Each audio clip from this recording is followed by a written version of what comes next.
कांग्रेस के जन अधिकार महारैली में शामिल होने के लिए कांग्रेस की छत्तीसगढ़ प्रभारी कुमारी सैलजा रायपुर आई हुई हैं। इस वक्त भी वो एक मीटिंग ले रही हैं, लेकिन IBS 24 से उन्होंने खास बातचीत की। छत्तीसगढ़ में जनता के अधिकारों का हनन हो रहा है। उन्होंने कहा कि जहां भाजपा की सरकार प्रदेशों में नहीं, वहां राज्यपाल पद और सेंट्रल एजेंसीज का दुरुपयोग किया जाता है। कहा कि भाजपा की राजनीति राजभवन से संचालित होती साफ दिख रही। उनसे बातचीत की हमारी टीम ने, सहयोगी ने, सुनवाते हैं आपको। छत्तीसगढ़ में 76% आरक्षण संशोधन विधेयक को लेकर जबरदस्त राजनीति हो रही है। राज्यपाल अब तक इस विधेयक पर हस्ताक्षर नहीं की है और तमाम जो ST, SC, OBC और सभी वर्ग के लोग सड़क पर आ चुके हैं और आज पहली बार कांग्रेस जो है जन अधिकार रैली जो है रायपुर में की है। और इस वक्त मेरे साथ जो कुमारी सैलजा जी हैं, मैम, इस कार्यक्रम के माध्यम से आप लोगों ने क्या मैसेज दिया है? मैसेज यही देना है कि जो आज इतनी संख्या में लोग यहाँ पर आए हैं और जो आप जैसे लोगों के माध्यम से देख रहे हैं पूरे प्रदेश भर में, देश भर में, कि कैसे यहाँ के लोगों के अधिकारों का हनन हो रहा है, जिनको जो उनका अधिकार मिलना चाहिए। और सर्वसम्मति से अगर कोई विधेयक पारित होता है तो उसमें फिर कोई गुंजाइश रह नहीं जाती कि माननीय राज्यपाल उसको रोक कर रखें। ये भारतीय जनता पार्टी का जो दो चेहरे हैं वो यहाँ से साफ नज़र आते हैं कि एक और खड़े होकर विधानसभा में तो जब स्पेशल सेशन बुलाया गया उस समय सबने साथ खड़े होकर कहा कि ये पारित होना चाहिए, पारित हुआ। तो अब क्या कारण है कि माननीय राज्यपाल इस पर हस्ताक्षर नहीं कर रही? वही दिखाने के लिए हमने आज यहाँ पर रायपुर में ये महारैली की, जिसके माध्यम से लोगों को हम बता सकें कि भारतीय जनता पार्टी कैसे बेनकाब की जा रही है।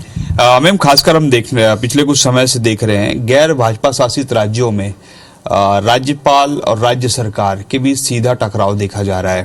कई सारे स्टेट हैं, क्या छत्तीसगढ़ को भी अब उसी श्रेणी में माना जाए? भारतीय जनता पार्टी किसी भी मुद्दे को लेकर राजनीति करने से पीछे नहीं हटती है। आपने हर राज्य में देखा, जैसा आपने खुद कहा, जहाँ पर भारतीय जनता पार्टी की सरकार नहीं है, किसी ना किसी बहाने राज्यपाल के पद को, उनके ऑफिस का दुरुपयोग किया जाता है। इतनी राजनीति राजभवन से चलती है, ऐसा आपने कभी नहीं देखा होगा।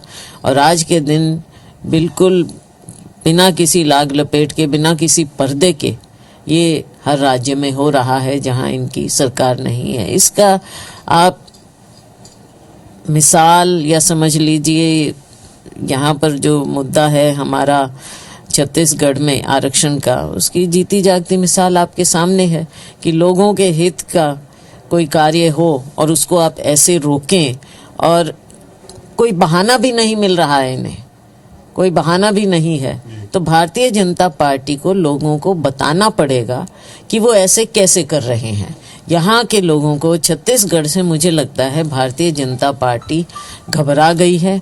उन्हें नज़र आ रहा है कि यहाँ पर ऐसे कार्य हो रहे हैं, लोगों के अधिकारों की बात हो रही है, और भी जो कार्य यहाँ पर हमारे हुए हैं 4 साल की सरकार में, इन्हें मालूम है कि अगला चुनाव जब आएगा तो इनके पास कहीं ज़मीन नहीं है पांव रखने को, इसलिए शायद ये घबरा कर ऐसे हथकंडे अपना रहे हैं। मैम, 2023 में कांग्रेस पार्टी कैसे निपटेगी? चाहे बात करें, लगातार जो आरोप लगाते हैं कि सेंट्रल एजेंसियों का दुरुपयोग हो रहा है, राजभवन का दुरुपयोग हो रहा है, तो ऐसे में 2023 में चुनाव है, चुनावी साल शुरू हो चुका है, आप लोगों की निपटने की तैयारी क्या है? दुरुपयोग केवल हम आरोप नहीं लगा रहे, ये जग जाहिर बात है, सब लोगों को नज़र आ रहा है कि हमारी सरकार के और हमारे यहाँ के लोगों के, कार्यकर्ताओं के जो काम हैं उनसे ये डरे हुए हैं और उस डर के कारण ही ऐसे हथकंडे अपना रहे हैं। 2023 में आखिर में चुनाव होने जा रहा है, हमें पूरा विश्वास है कि हमने जो काम किया है वो लोगों तक हम लेकर गए हैं और लोग चाहते हैं। अंत में आप देख लीजिए कि लोकतंत्र में जो लोग चाहते हैं वही होता है, और आज के दिन लोग चाह रहे हैं कि कांग्रेस की सरकार जो काम किए हैं उन्हें आगे लेकर जाएं। हमने काम करके दिखाया है, इन लोगों ने हमेशा आप देखते हैं कि जब कोई असली मुद्दे आते हैं ये ध्यान बांटने की कोशिश करते हैं। आज महंगाई है, बेरोजगारी है देश भर में, उसे ध्यान बांटने के लिए भारतीय जनता पार्टी, केंद्रीय सरकार किस तरह से ध्यान बांटती है। और आपने यहाँ पर सेंट्रल एजेंसीज की बात की, यहाँ पर भी इसी तरह से, क्योंकि ये डरे हुए हैं कि काम हो रहा है तो अपने सेंट्रल एजेंसीज का दुरुपयोग, जो हम बार बार कहते हैं, हमारे नेताओं के खिलाफ, हमारी सरकारों के खिलाफ, कांग्रेस जन के खिलाफ ये उनका इस्तेमाल करते हैं। और यहाँ पर तो जिस तरह से ये कर रहे हैं, मैं तो शब्द मुझे माफ़ कीजिएगा, लेकिन जिस बेशर्मी से इन एजेंसीज का इस्तेमाल हो रहा है, ये शब्द मैं आमतौर पर इस्तेमाल नहीं करती हूँ, करना नहीं चाहिए, लेकिन यहाँ पर उस तरह के कार्य हो रहे हैं और हमारी सरकार को डिस्टेबलाइज करने का प्रयास हो रहा है, हमारे लोगों को प्रताड़ित किया जा रहा है। लेकिन छत्तीसगढ़ की जनता इनको देख रही है, जान रही है, और आज जो आक्रोश दिखाया है लोगों ने हमारे जन अधिकार रैली के माध्यम से, आप देखेंगे कि जन जन छत्तीसगढ़ का इस बात को समझते हुए आगे आने वाले समय में सही फैसला लेगा और कांग्रेस पार्टी को फिर से। लास्ट सवाल, एक अधिवेशन जो है 24 फरवरी से हो रहा है, 3 दिनों का होगा, इसके तैयारियां कैसे की जा रही, कौन कौन से लोग आएंगे, ओवरऑल क्या रहेगा अधिवेशन में?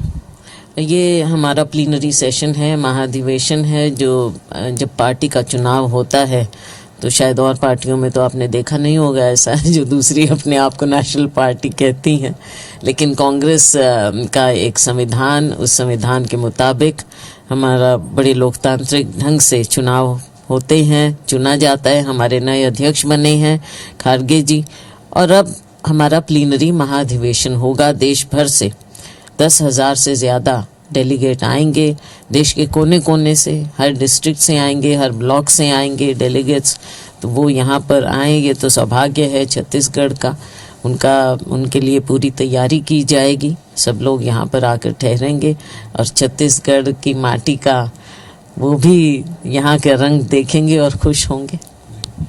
तो ये थी हमारे साथ कुमारी सैलजा जी, जिन्होंने बताया कि किस तरीके से राज्यपाल अपने अधिकारों का दुरुपयोग कर रही है और जो संवैधानिक अधिकार जो उन्हें मिले उस पर निश्चित रूप से उनको हस्ताक्षर करना चाहिए, ताकि छत्तीसगढ़ के एसटी, एससी और ओबीसी समेत ईडब्ल्यूएस को भी इसका फायदा मिल सके।